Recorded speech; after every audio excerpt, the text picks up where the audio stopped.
We're getting closer. I hope Byron is still okay. Prometheus seemed to think so. Let's hope he's trustworthy.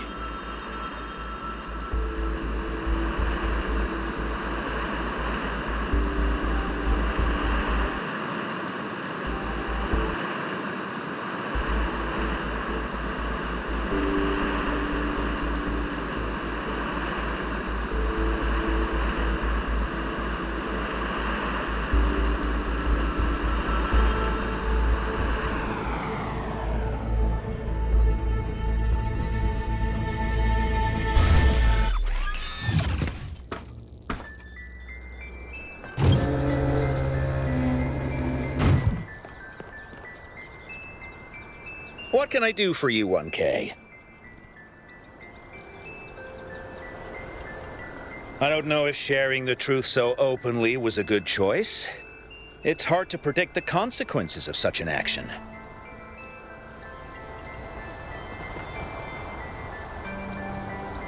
Nice to be outside the city, isn't it? I am proud of you.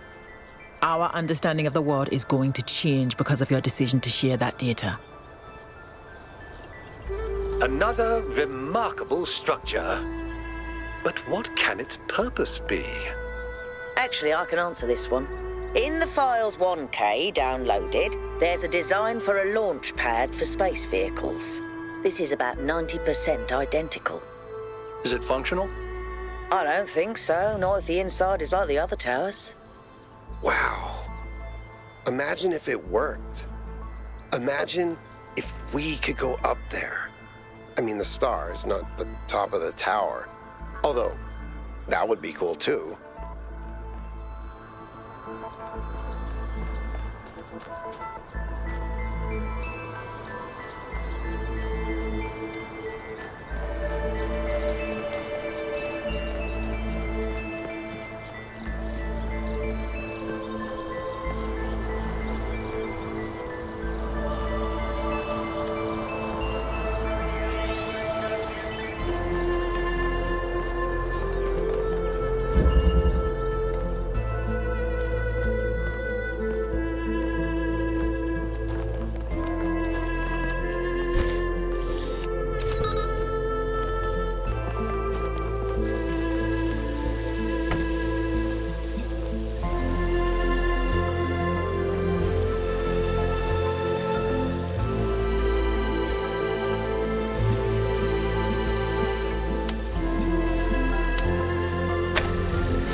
In their notes, Athena and Cornelius called what they were doing the Noema Project.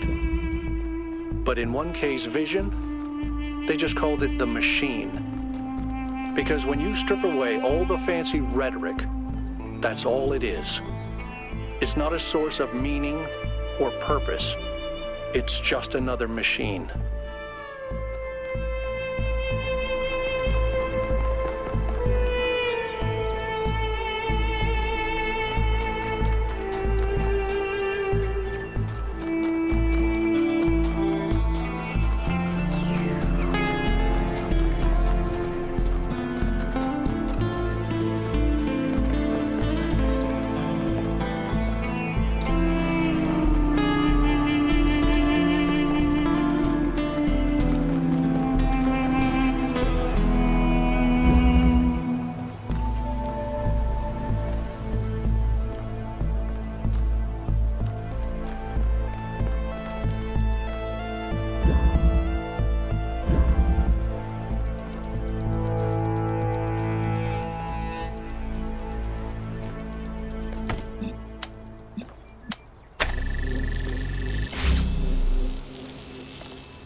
of it all is truly breathtaking. It really is. But is it a human scale? Or is it so enormous that it can only alienate us? Humans have always been happiest in small communities.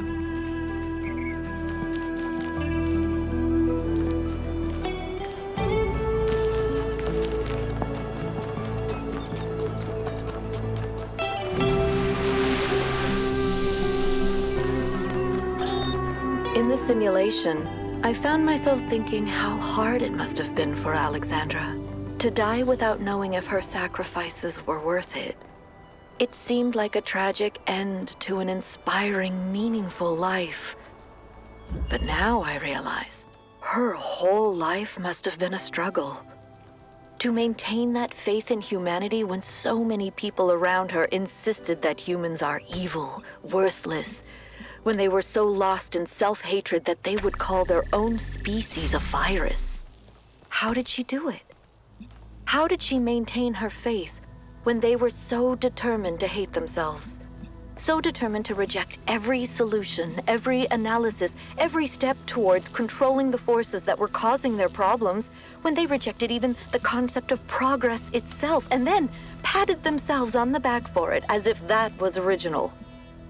When I look at the archives now, all I can see is that their leaders were short-sighted idiots and their intellectuals were unimaginative cowards. All they could offer people was a downward trend. Fewer rights, fewer freedoms, fewer resources for anything that mattered. They must have hated Alexandra and everything she stood for. So how did she have so much faith?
Hey, 1K.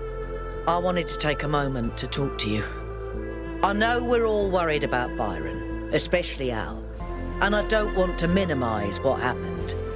But now that the mayor's here, I'm afraid they're going to take this and turn it into a reason to bury their head in the sand. Yes, Byron was rash. He wanted to find Athena so badly that it made him blind. But the thing is, he was right.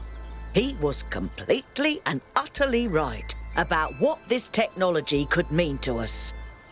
I didn't see it at first, but now it couldn't be more clear to me. The theory of everything is the future. And if we reject it, we're condemning ourselves to a slow death.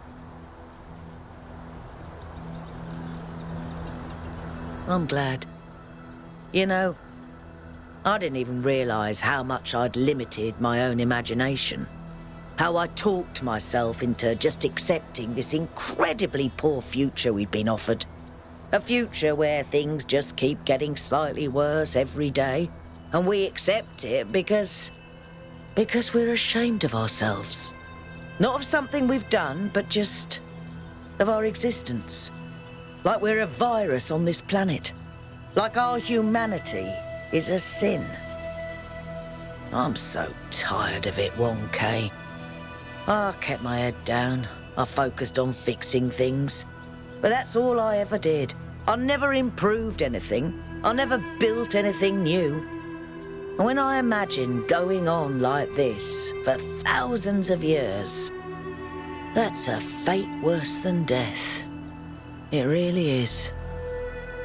Either we accept, like you said, that it's our cosmic duty to spread consciousness, and we do it boldly and proudly, or we might as well switch ourselves off.